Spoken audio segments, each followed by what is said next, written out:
Porto is one of the most popular destinations in Portugal, with hundreds of students coming there every year. If you are thinking about doing your Erasmus in Porto, I'm Carolina from Erasmus Play, and in this video I will explain everything you need to know to make your Erasmus experience in Porto unforgettable.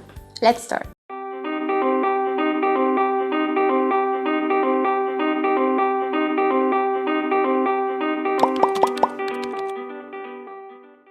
The first point on our list, accommodation. And if you're wondering if it's better to live in a shared apartment or student's residence, first you need to know that there's no right answer for it. Everything will depend on your preferences and your lifestyle. Shared apartments are usually cheaper than private residences, but on the other hand, sometimes they have some extra services. The most popular residences among the students are Nido Living, Livenza, and Live Student. In any case, Erasmus Play's top tip is to look for accommodation well in advance. The residences have this tendency to run out of spots very soon, and as time goes by, it's more and more complicated to find an apartment, especially if you want it cheap. And if you're wondering what are the best area to live in Porto, best you can do is to find something near the city center or your campus. This way you will save time and money on transportation. If you're going to the University of Porto, its campus is located in the city center, so the best option would be to live there, and especially in areas such as Aliados and Trindade, which are the most popular ones. If you are going to study at the Polytechnic Institute of Porto, we recommend that you look for accommodation around the D line metro. But on the other hand, Instituto Superior de Administração Digital. That's it. Exactly what she said. Or the Universidade Lucia are a little bit farther from the city center. But don't worry, because there are several bus lines connecting it with the city center. Our favorite point, the gastronomy. The gastronomy of Porto perfectly reflects the culinary culture of Portugal. Some of the typical dishes you must try are pancesinha. This is Porto's signature dish, and it's a sort of sandwich filled with layers of pork, sausages, and melted cheese with spicy sauce and fries. Porto wine. It is known worldwide. You can also visit some of the wineries located in Vila Nova de Gaia to taste different typical wines of this area. Caldo verde. This dish is prepared with cabbage, potato, onion, garlic, and chorizo, and it's something typical for the north of Portugal. Caipirinhas. This is another dish from Porto, especially from a brewery in Batala area. It's toasted bread with sausage, melted cheese, which is drizzled with a little butter and hot sauce. And as for leisure and parties, Porto is a city that receives hundreds of international students, so obviously you will find a great student atmosphere there. Although it is true that in Porto you will find a lot of places to have a drink or party, some of the most popular places are Foz na Baixa, Boite, Adega Leonor, and More Club. And of course, it's not all about partying, because in Porto you can make a lot of plans every day. For example, you cannot miss to go to the Matosinhos, the main beach of Porto.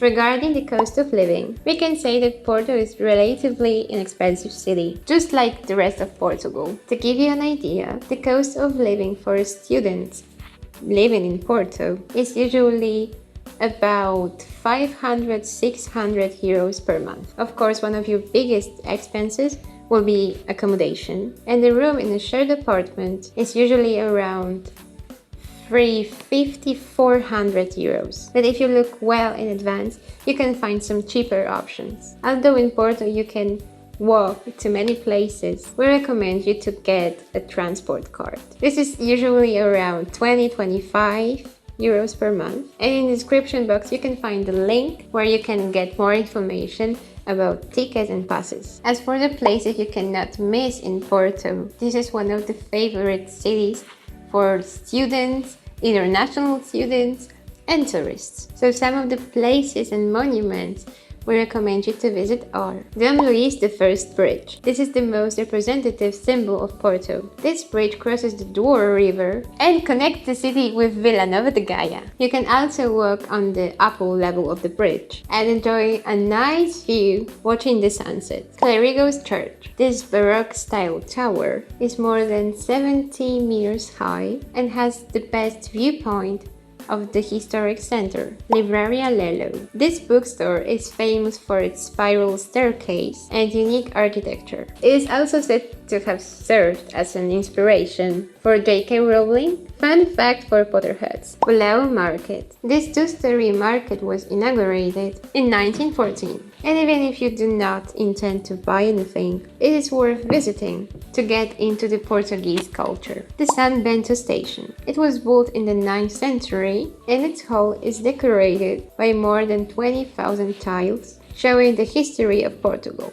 Although this is an amazing destination with a lot of places to visit, we recommend you to live to the fullest and travel, because from Porto you can easily travel all over Portugal. One of the best options to move to other city is by bus or train, but if you want to travel to other destinations farther away, you can also do it by plane, as Porto has an airport. Some of the trips we recommend you to do from Porto are Lisbon, the capital of Portugal. It's about 2 or 3 hours away from Porto, so it's a perfect destination to visit on a weekend. If you want to know more about the city, here above we'll leave you our guide for Erasmus students in Lisbon. Coimbra is the university city par excellence, so there you will find a large number of students. Braga. The city is located in the north of Portugal and it's home to the sanctuary of Bom Jesus de Monte, declared a UNESCO World Heritage Site. Aveiro. The city is known as the Portuguese Venice and is located less than an hour from Porto. And finally, as a quick reminder, first of all, become a member of student associations, as you can benefit from discounts